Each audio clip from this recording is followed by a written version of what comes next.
अस्सलामुअलैकुम दोस्तों, कैसे हैं? उम्मीद है कि आप सब खैरियत से होंगे। तो आज का टॉपिक है कि ज़रा हिम्मत कीजिए, ठीक है ना। तसाहिल ये क्या होता है इसके बारे में आपको पहले बता चुका हूँ। हम तसाहिल की इस बीमारी के बायस, मतलब जो टाल मटोल करने वाली बीमारी होती है, इस बीमारी के बायस हम अपने मकसद को हासिल नहीं कर सकते। जितना भी सोचते हैं कि हम अपना मकसद हासिल कर लें, पर हम मेरा वो टाल मटोल वाला होता है कि आज नहीं तो कल कर लेंगे, दूसरा का हिसाब जो होता है। जैसे मैं अभी सोच रहा था कि यार वीडियो ना बनाऊं, यार कल बना लूंगा, ये कर लूंगा वो। तो इस तरह जो टाल मटोल करते हैं वो हमें अपने मकसद में कामयाब नहीं होने देते, ना आखिरत की तैयारी करने देते हैं और ना ही दुनिया की तैयारी करने देते हैं। ज़िंदगी में नाकामियों की जंजीरों की तरह हमारे पैरों में पड़ी रहती हैं, जकड़ लेती हैं, और हसरत और मलामतें मुस्तकबिल का सामान बन जाती हैं। क्योंकि सोचते रहते हैं, फिर हमें नाकामियाँ होते हैं, फिर मलामतें लोग करते हैं, फिर हम भी खुद को मलामत कर रहे होते हैं कि यार ये मैं नहीं कर पाया, तो क्यों नहीं कर पाया। तो हम जानते हैं कि सोते को जगाना आसान है और जागते हुए को जगाना बहुत मुश्किल है। तो ये बातें आप लोगों के लिए बहुत फ़ायदेमंद होने वाली हैं। तो तो आप ख्याल क्या करें कि टाल मटोल थोड़ा बचे, और जो वक्त आपको मिले ना उससे आप फ़ायदा उठाएं और उसी में अपना हिस्सा डालें, उसी को अपना आगे लेके चलें। और हम आप जाग रहे हैं, हम जाग रहे हैं मगर बिस्तर से उठ नहीं रहे। उठेंगे तो कुछ होगा। हमें जागना है और मकसद हयात के हुसूल के लिए काम करना है। दुनिया में दो चीज़ों के वक्त का पता नहीं चलता। आपने ये कभी सोचा होगा, शायद आपने कभी सोचा है या नहीं सोचा, तो आपको पता चल जाएगा। तो आप मुझे कमेंट्स में ज़रूर बताइएगा। एक तो ये कि रात नींद कब आती है। आपको मालूम है कि आपको रात को नींद कब आती है, किस वक्त आती है? नहीं पता चलता। जब भी सोते हैं पता नहीं चलता कि कब नींद आ गई। दूसरा, किसी कौम का जवाल कब शुरू होता है, ये उस कौम को पता नहीं चलता। जब उसके नुकसानात आइंदा नस्लों को पहुंचते हैं तब उसे पता चलता है।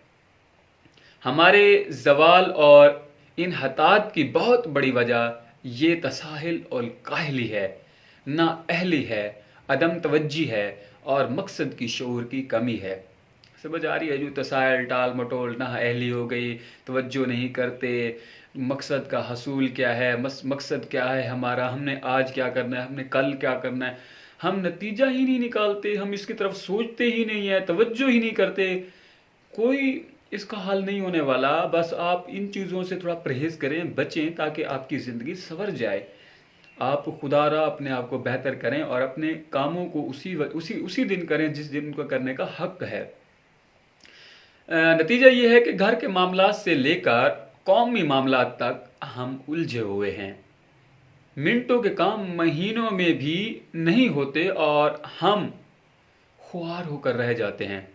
ठीक है ना। महीनों वाले काम जो होते हैं, मिनटों वाले काम महीनों तक पड़े रहते हैं, पेंडिंग पड़े रहते हैं। आप सरकारी दफ्तरों में जाओ, एक दिन का काम होता है, आप कितने चक्कर लगवाते हैं, इतने चक्कर लगवाते हैं कि आपका वक्त, आपका टाइम और आपका पैसा भी ज़ाया करवा देते हैं। तो ये किसकी, मतलब वो क्या कर रहे हैं, किसको जवाल दे रहे हैं? वो अपनी कौम को जवाल दे रहे हैं कि उनका टाइम बहुत कीमती है, इसको बचाना चाहिए। हम खुद से जायज़ा ले लें कि हम जो काम करते हैं वो कितनी टाल मटोल करते हैं, उसमें कितनी सुस्ती करते हैं।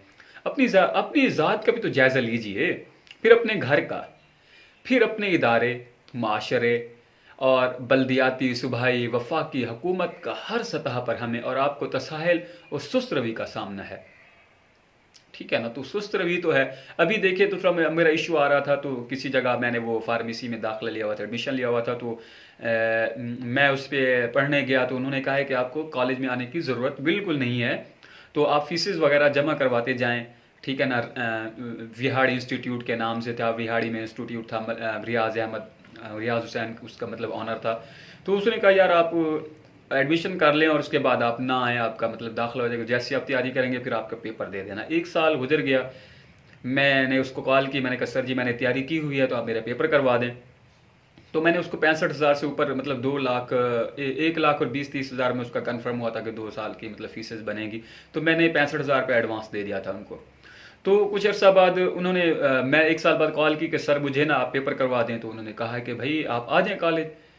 मैं कॉलेज गया तो वहाँ पे उन्होंने स्टाम्प लिखवाया, उन्होंने कहा है कि आप 50,000 और जमा करवाएं, आपके पेपर अगले साल होंगे। ये क्या हो गया भाई, आपने तो मेरा साल मिस करवा दिया है। उसने कहा नहीं भाई, आपने मुझसे रब्ता ही नहीं किया, हमने आपके एडमिशन नहीं भेजे थे, और ये जो कोरोना आया था इसके इशू थे, इसकी वजह से आपके पेपर नहीं हुए, आपके पेपर अगले साल होंगे।